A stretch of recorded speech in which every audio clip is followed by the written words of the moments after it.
வணக்கம் தோழர்களே, நான் சுந்தரவள்ளி. 2026 தேர்தல், சட்டமன்ற தேர்தல் ஏகப்பட்ட அதிரடியான செயல்களை காட்டிக்கிட்டே இருக்குங்க. குறிப்பாக 10 ஆண்டுகளுக்கு மேலாக காங்கிரசும் திமுகவும் கூட்டணி. அந்த கூட்டணி நேற்று முறிக்கப்பட்டிருக்கிறது.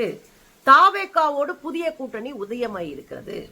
இன்னொரு பக்கம் இங்க காங்கிரஸ் வெளியேறியதை வெடி வெடித்து கொண்டாடி இருக்கிறார்கள் திமுக காரர்கள். அதோட இன்றைக்கு விஜய் முதலமைச்சராக பதவியேற்பதா இருந்தது. அது ரத்து செய்யப்பட்டிருக்கிறது. ஆளுநர் செக் வைத்திருக்கிறார். இதெல்லாம் தாண்டி முக்கியமான செய்தி என்னன்னா, பெண்களை பாதுகாக்க அவதாரம் எடுத்த அண்ணன் விஜய் அவருடைய கட்சியை சேர்ந்தவர்கள் குழந்தைகள் மீது பாலியல் வல்லுறவு செய்து ஒரே நாள்ல 2-3 பேர் சிக்கி சீரழிஞ்சிருக்காங்க. என்ன நடக்குது தோழர்? எனக்கு விவரம் தெரிஞ்சு 2026 தேர்தலை போல இவ்வளவு பரபரப்பான தேர்தலை நான் பார்த்ததே இல்லை. மொத்தமா அடிப்படையே மாறி போய் கிடக்குது இந்த தேர்தல். நம்பிக்கை துரோகம், மோசடி எல்லாம் நடந்துட்டு இருக்கு. இதுக்கு இடையில தான் இன்றைக்கு அண்ணன் விஜய் அவர்கள் கூட்டணிகளை சேர்ப்பதுல பயங்கரமான வேலையில இருக்காங்க. எனக்கு ரொம்ப ஆச்சரியமான விஷயம், விஜய் அவர்களுக்கு நாங்கள் ஆதரவு கொடுக்கிறோம் என்று காங்கிரஸ் பிரிஞ்சு போனது. ரொம்ப நாளா எதிர்பார்த்துட்டு இருந்தோம், அது இன்னைக்கு நடந்துருச்சு. அதுல ராகுல் காந்தி அவர்கள் விஜய் ஜெயிச்ச உடனே போன் போட்டு பாராட்டி இருக்கிறாரு. ஆனா பெரிய அளவுல வெற்றிகளை தொடர்ந்து பார்த்த காங்கிரசுக்கு பெரிய வாய்ப்பை உருவாக்கி கொடுத்த ஸ்டாலின் அவர்கள் தோல்வி அடைஞ்ச போது கூட ஒரு போனை போட்டு விசாரிக்க கூட இல்லை. இதுதான் காங்கிரஸ் அவர்களுடைய அரசியல் அப்படின்னு புரிஞ்சுக்கணும். இதுக்கு இடையில இன்னொரு விஷயம் என்ன அப்படின்னா, காங்கிரஸ்காரர்கள் எந்த நிபந்தனை இல்லாம நீங்க பாஜகவோட சேரக்கூடாது, நாங்க ஆட்சியில பங்கெடுத்துக்கிறோம் அப்படின்னு 67ல கைவிட்டு போச்சுல, அந்த காங்கிரஸ் ஆட்சியை உருவாக்க போறாங்களாம்.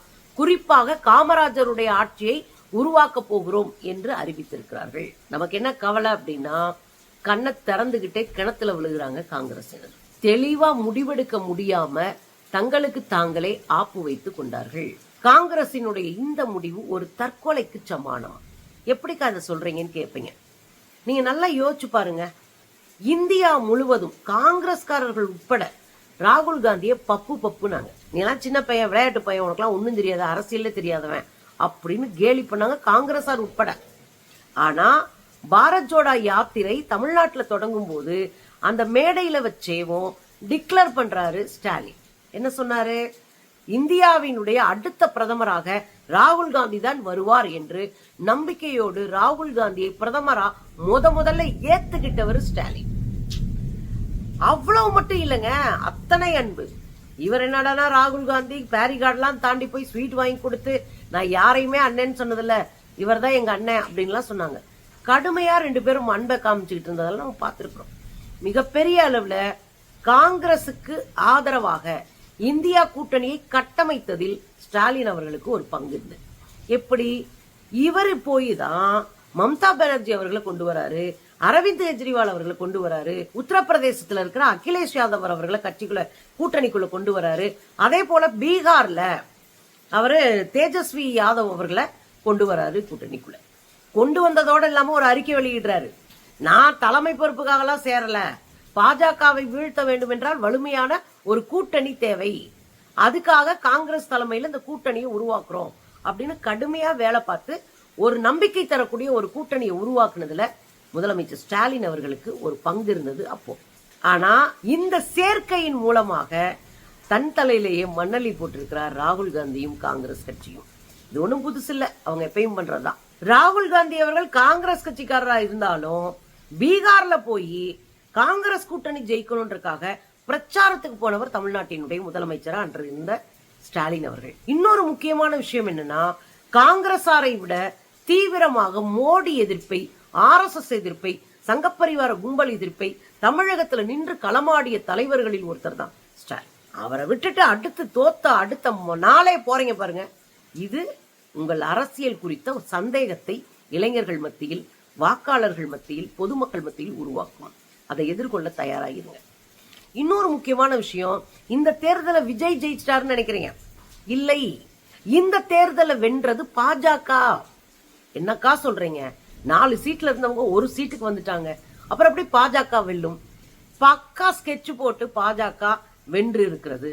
உங்களுக்கு சொன்னா புரியும். நீங்க SIR மூலமாக 1 கோடி வாக்குகளை திருடி ஒரு எல்லா தொகுதிகளையும் பலம் இழக்க வைத்தாங்க. முதல் வேலை எஸ்ஐஆர் மூலமா 1 கோடி வாக்க திருடி முக்கியமான திமுகவினுடைய மந்திரிகள் இருக்கக்கூடிய தொகுதியெல்லாம் 80,000 90,000 திருடி ஒரு லெவலா செட் பண்ணி வச்சிருந்தாங்க.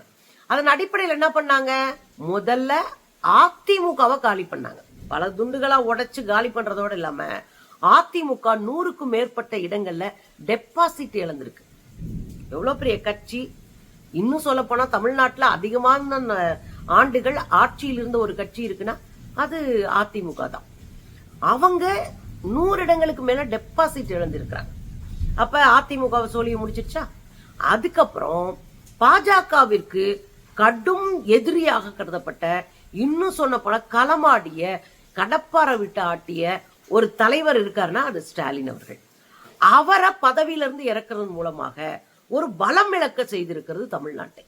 இது 2வது வெற்றி. 3வது எஸ்ஐஆர் திருத்தம் அது இதுன்னு வச்சு இவர் அண்ணன் விஜய் அவர்களை ஜெயிக்க வைப்பதன் மூலமாக தங்கள் காய்களை நகர்த்துவதற்கு தயாராகிருச்சு RSS.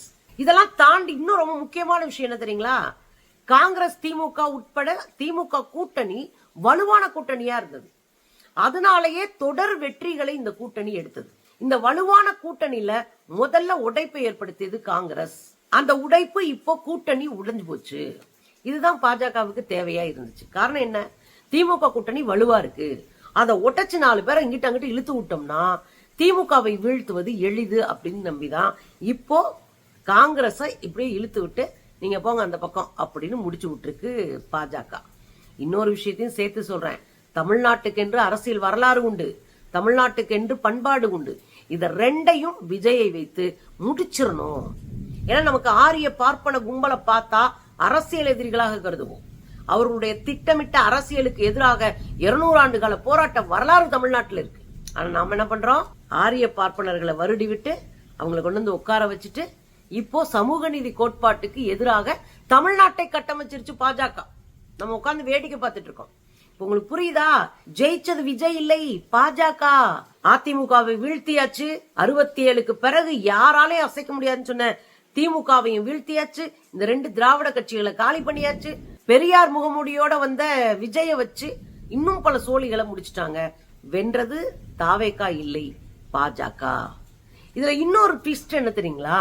இன்றைக்கு அண்ணன் விஜய் அவர்கள் பதவி ஏத்துக்கிறதா இருந்தது. பதவி ஏத்துக்கிறதா இருந்த உடனே உடனடியாக போய் நேத்தே ஒரு 5 பேர் காங்கிரஸ்ல இருந்து போய் சேர்ந்து வலுவாக்கிட்டாங்க. உடனே இவர் என்ன பண்றாரு? விஜய் ஆளுநர்கிட்ட ஒரு கடிதம் கொடுத்த, நேரடியா சந்திச்சு எங்களை ஆட்சி அமைக்க அழைக்கணும்னு கேட்கிறார். இந்த ஆளுநர் யாரு?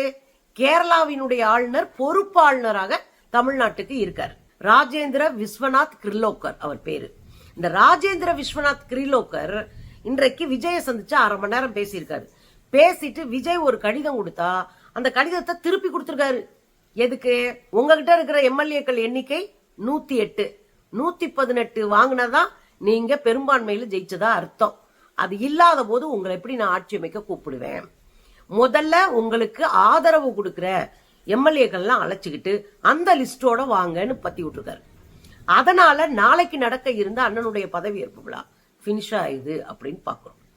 இதுல ஆளுநருக்கு அந்த வேலையெல்லாம் இல்ல. ஆளுநர் பதவியேற்க அழைச்சிட்டு பதவி ஏற்க வச்சுட்டு சட்டமன்றத்துல தன்னுடைய வலுவை விஜய் நிரூபிக்கணும். அதுதான் ஆளுநர் வழிகாட்ட வேண்டிய வழி. அது இல்லாம போய் ஆளுகளை திரட்டுங்க, இங்க 2 பேரை கூப்பிடுங்க, அங்க 2 பேரை கூப்பிடுங்க அப்படின்னு விஜய்க்கு ஆளுநர் வழிகாட்ட வேண்டிய அவசியம் இல்லை. அல்லது நாங்க உங்களை கூப்பிட மாட்டோம், உங்ககிட்ட வலுவான எம்எல்ஏக்களுடைய தொகுப்பு இருக்கணும், 118 பேர் இருந்தா வாங்க அப்படின்னு சொல்றதுக்கு ஆளுநருக்கு ரைட்ஸே கிடையாது. ஆனால் விஜய் அவர்களுடைய வேலையில ஆளுநர் மூக்க நுழைச்சு அவருடைய பதவி பிரமாணத்தை தடுத்து நிப்பாட்டியிருக்கிறார். இது சட்ட விரோதம் அப்படின்னு தான் நான் சொல்லுவேன். ஆளுநர் முடிவு எடுக்கலாம், ஆனா இது சட்ட விரோதம். நல்லதோ கெட்டதோ ஜெயிச்சிட்டாங்கல்ல, அவங்க நீங்க பதவி ஏற்று கொடுக்கணும். பதவி ஏற்க வச்சுட்டு சட்டமன்றத்துல அவங்களுடைய பலத்தை நிரூபிக்க சொல்லணும். தானே அரசியல், அதான நாகரிகம். ஆனா இவங்க தடுத்துட்டாங்க. இன்னொரு விஷயம், இதுவரை விஜய் கேட்காமலே பாஜக கும்பல் Y+ பாதுகாப்பை கொடுத்தாங்க.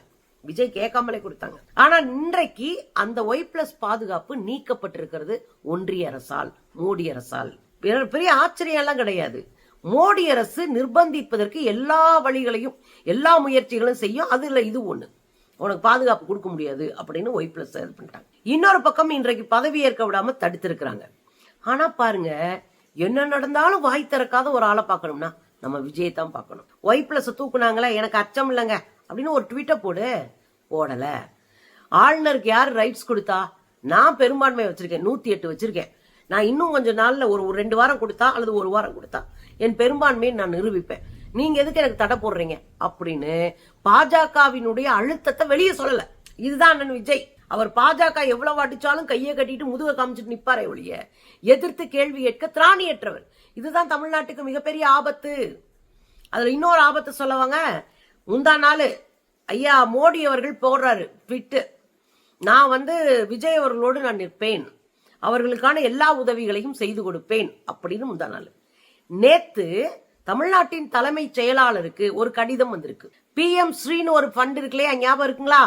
பள்ளிக்கூடத்துல மும்மொழி கொள்கையை நீங்க ஏத்துக்கிட்டா தான் உங்களுக்கு பணம் கொடுப்போம்னு நம்மள கடுப்பேத்தினாங்கல்ல.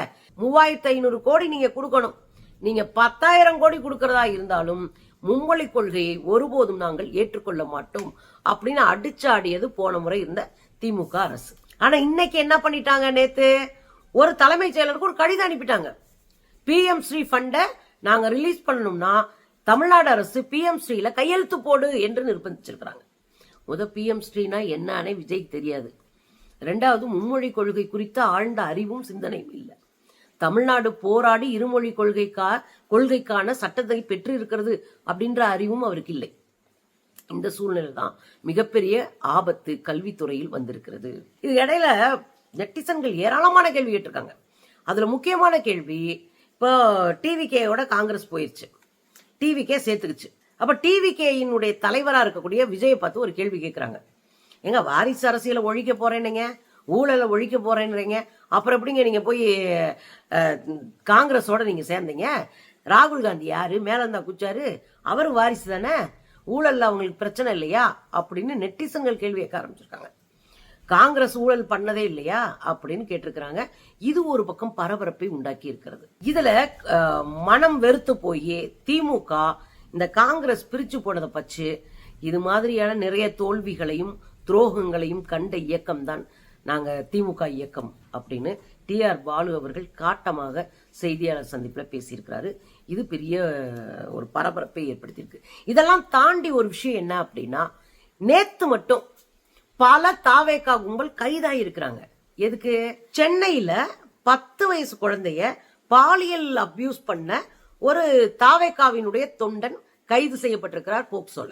விழுப்புரத்துல 2 வயது குழந்தையை பாலியல் அபியூஸ் செஞ்ச ஒரு தாவேகா நிர்வாகி கைது செய்யப்பட்டிருக்கிறார். அதே போல நேற்று தூத்துக்குடியில அதே விளாத்திக்குளம் பகுதியில ஒரு பெண் கத்தி முனையில யாரு வச்சு, இதே தாவேகாவினுடைய தொண்டர் தலைவரை வச்சு அந்த ஆளு கத்தி முனையில ஒரு குழந்தைய ரேப் செஞ்சிருக்காரு.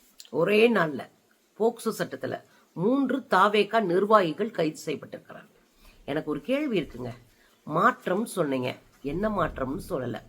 2வது கேள்வி, பெண்களுக்கு பாதுகாப்புனீங்க. ஆனா ஒரே நாள்ல தாவேகாவினுடைய தொண்டர்கள் இல்ல, நிர்வாகிகள் பாலியல் வல்லுறவு வழக்குல, போக்சோ வழக்குல, குழந்தைகள் பாலியல் வல்லுறவு வழக்குல கைதாயிருக்காங்க.